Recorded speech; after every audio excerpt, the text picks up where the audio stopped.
NEET 2025 के students और dear parents, जिस चीज का इंतजार था वो आ गई है, वो घड़ी आ गई है। नीट का रिजल्ट डिक्लेयर हुआ है।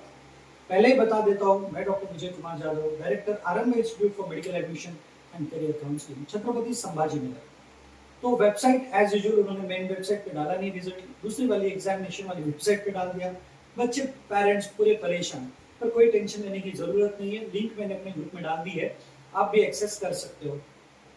आज थोड़ा हेवी रहेगा वेबसाइट, तो रिजल्ट डिक्लेयर होने में या दिखने में, आपका डाउनलोड होने में काफी देर लग सकती है। टेंशन मत लीजिए, आपकी ईमेल पे भी चेक कर सकते हो। यूजुअली एमटीए भेजता है, लेकिन कभी कभी नहीं मिलेगा।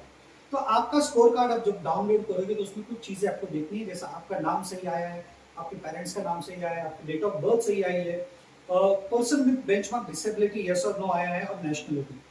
उसके बाद आपको देखना है कि टोटल मार्क्स आपको कितने मिले हैं 720 में से।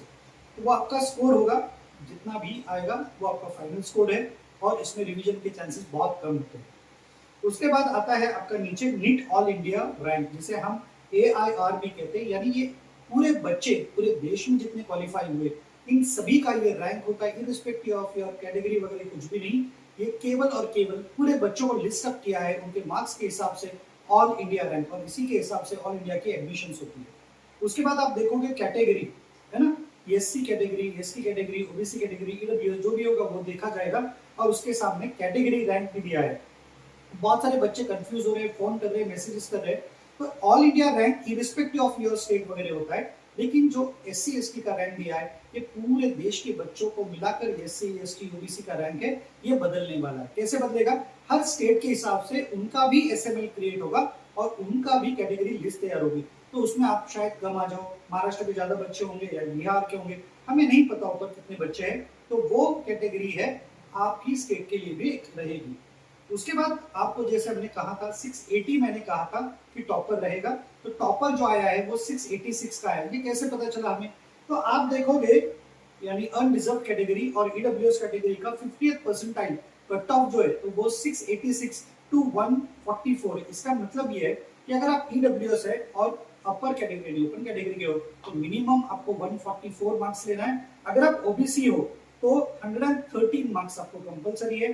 SC और ST हो तो 113, यानी 113 मार्क्स SC ST OBC को हो तो आप एलिजिबल हो कोई ना कोई एडमिशन प्रोसेस के लिए।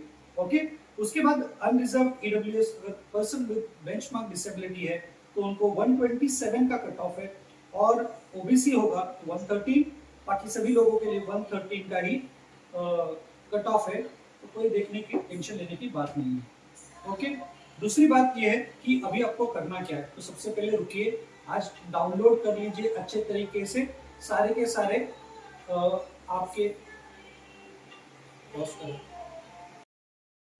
अभी अपना नेक्स्ट स्टेप क्या होना चाहिए, तो आज आप डाउनलोड करिए आराम से, कोई गड़बड़ करनी नहीं है। डाउनलोड करने के बाद सारे डॉक्यूमेंट्स हैं वो आपको चेक करने हैं, और अभी MCC अपना एक नोटिस निकालेगा। उसके बाद आपका राउंड 1 ऑल इंडिया शुरू होगा, उसका फॉर्म भरना होगा।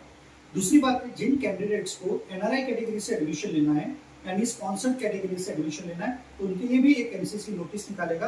आपको आपका स्टेटस कन्वर्ट करना है NRI कैटेगरी में। इसमें हम लोग एक्सपर्ट है, आपको प्रॉपरली गाइड करेंगे, मैनेजमेंट और IT कोटा की सीट्स के लिए भी अच्छे से मदद करेंगे।